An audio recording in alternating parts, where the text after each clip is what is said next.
the book of Ecclesiastes is a book of philosophy, which means it's about knowledge, reality. How do we know what's real and what isn't? What are the most basic things that make up life? And in Bible terms, it's a wisdom book. It tells us about how to think about life. And Ecclesiastes chapter 1 starts off with the writer saying that everything is pointless, perfectly pointless. Everything is pointless. Your translation, if you have a different English Bible, might say it's vanity or it's vapor. But the point is, he looks at the world, pauses and looks at the world. And he says everything, the way things are, just without any other explanation, just on the surface, the way things are seems pointless. Like there's no purpose to it. And he asks a bunch of questions starting in Ecclesiastes chapter 1, verse 3 and onward. He says, what do people gain from all the hard work that they work so hard at under the sun? What do you gain from it in the end? You work your whole life and maybe you build something amazing. Maybe you dedicate all your energy and effort. All of your passions are geared toward this work that you do, your whole career, your whole life. What do you get from it? And in verse 4, he makes another observation. He says, a generation goes and a generation comes, but the earth remains as it always has. So you see what he's saying. He says, you work so hard. Everyone works so hard. And so did the generation before them and the generation before them. But things just go on just as they were. The world doesn't care. The earth remains as it always has. It doesn't matter which generation is here and which one's ready to come on the scene, which one's ready to exit the scene. Verse 5, he goes on, he says, the sun rises, the sun sets, it returns panting to the place where it dawns. And he goes on with these nature metaphors. The sun, it doesn't matter what you do. The sun rises, the sun sets, there's nothing you can do about it.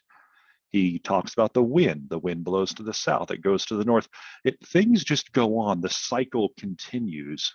And everything you do that you think is so important has no impact on what actually happens in this world at all. He talks about streams flowing to the sea, but the sea is never full. It's this cycle that keeps going and going and going. And so in verse 8, he says, the eye isn't satisfied with seeing, neither is the ear filled up by hearing.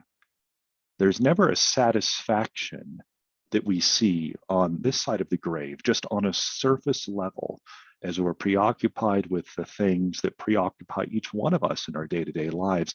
Those things in and of themselves, they don't fulfill.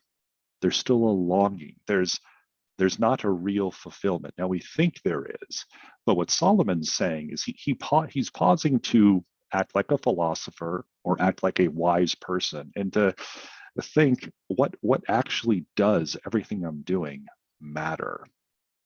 And he says that as just by itself, these things don't seem to have any impact on anything, and they don't satisfy, like existentially deep in your soul. They don't satisfy. He says in verse 9, Ecclesiastes chapter 1, verse 9, whatever has happened, that's what will happen again. Whatever has occurred, that's what will occur again.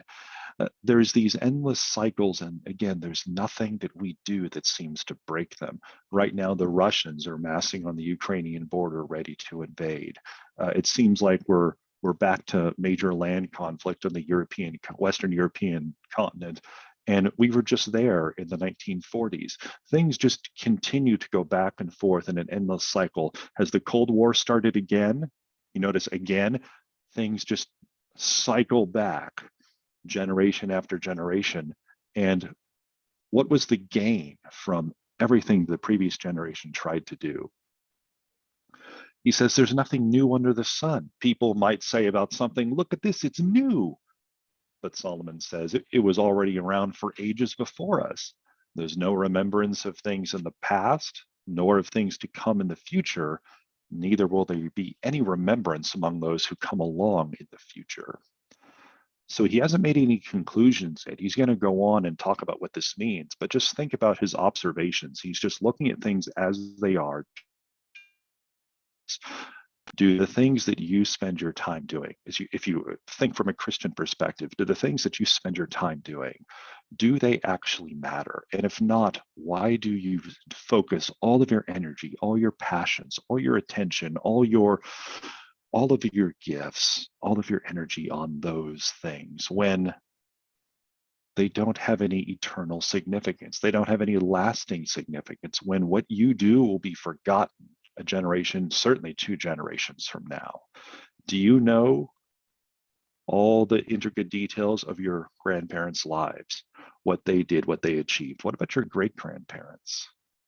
That has all been forgotten. It's as though they didn't exist. So he's going to go on and provide more, but he's right now, he's just asking questions and he's saying, on the surface, as I look around at all the things that we all think are important, I don't see it meaning anything.